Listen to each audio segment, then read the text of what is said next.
ইচ্ছে তবু পাইন গাছের শাড়ি, ৭-৫ ভেবে সময় ঠাহর করেই বসন্ত আজ তোমার সাথে আড়ি।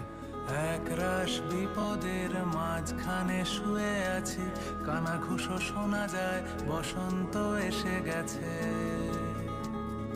বসন্ত এসে গেছে, কবিদের মৃতদেহ চাপা পড়ে কাগজে, বসন্ত এসে গেছে। তার ছেঁড়া যন্ত্রের মাঝখানে শুয়ে আছি, আমলকি বনে শোনো বসন্ত এসে গেছে। একলা ফিঙে ইলেকট্রিকের তারে চোখের ভাঁজে অবুঝ কিছু জল, শীতের দেশেও ঘাস বালিশে আসে মন চোরা যত অবাধ্য মিসড কল। আঁকা বাঁকা আলোর রেখার বুকে ইচ্ছেগুলো পাইন গাছের শাড়ি, অচেনা পথে অচিন পাখি সেজে বসন্ত আজ তোমার সাথে আড়ি।